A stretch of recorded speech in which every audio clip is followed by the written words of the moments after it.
बिस्मिल्लाहिर्रहमानिर्रहीम। Question number 10, y is inversely proportional to x square. The quantity y or the variable y is inversely proportional to x square. In the last questions we have studied in detail how to express the two variables when they are inversely proportional. यहाँ पे हमारे पास y inversely proportional है x square के, तो इसको लिखने का तरीका यह है कि y is inversely proportional, so y is proportional, this is sine of proportionality. अगर तो प्रोपोर्शनलिटी इन्वर्स है तो उसको लिखने का तरीका है 1/x square. y inversely proportional to x square, so it means that y is proportional to 1/x square.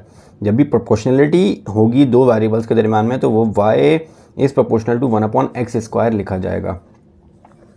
अब प्रोपोर्शनलिटी को इक्वालिटी में कन्वर्ट करते हैं, तो प्रोपोर्शनलिटी को इक्वालिटी में कन्वर्ट करने के लिए हमें कांस्टेंट से मल्टीप्लाई करना पड़ता है, और कांस्टेंट जो है वो यहाँ पे k हम लेते हैं तो वो k/x स्क्वायर आ जाएगा। तो y is equal to k/x square use होगा प्रोपोर्शनलिटी को इक्वालिटी में कन्वर्ट करने के लिए।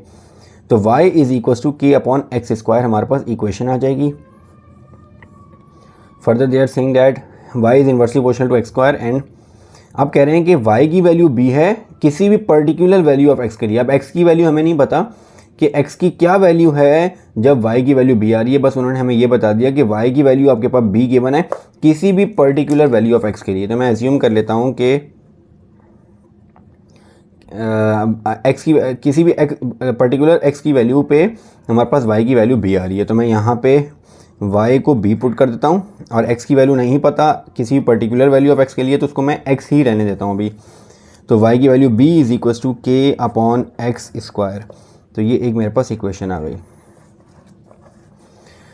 फर्दर कह रहे हैं find an expression in terms of b for y when this value of x is doubled.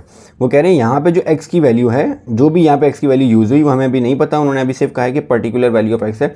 जो भी x की वैल्यू यहाँ पे यूज़ हुई जब y की वैल्यू b आ रही है, अब अगर इस x की वैल्यू को ट्रिपल कर दिया जाए तो आपके पास आपने y की वैल्यू निकालनी है इन टर्म्स ऑफ b।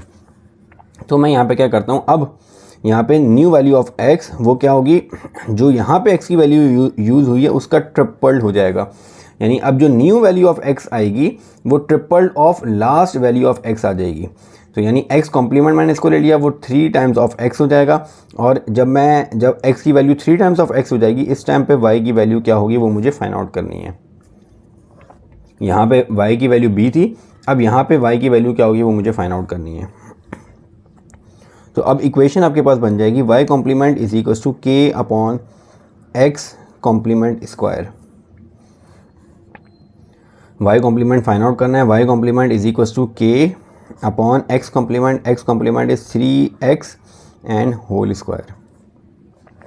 अब अगर मैं यहाँ से k की वैल्यू निकालता हूँ तो k यहाँ पे हमारे पास किसके बराबर आता है, k हमारे पास बराबर आता है bx स्क्वायर के। तो वो k की वैल्यू मैं यहाँ पे पुट कर दूँगा, क्योंकि मुझे y की value in terms of b निकालनी है। तो मैं यहाँ से k की value in terms of b निकाल के वो यहाँ पे पुट कर दूँगा, तो y की value in terms of b आ जाएगी।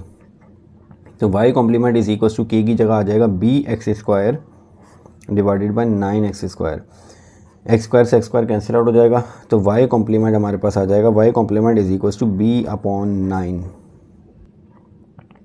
तो मैं यहाँ पे लिख सकता हूँ y कॉम्प्लीमेंट, इसको इस तरह किससे भी लिखा जा सकता है 1/9 टाइम्स ऑफ b। सो अब इसका आंसर हो जाएगा हमारे पास the value of y when x is tripled is 1/9b. This value of b is this value of y is in terms of b. So this is the question number 10. Inshallah in the next video we will start the next question. Assalamu alaikum.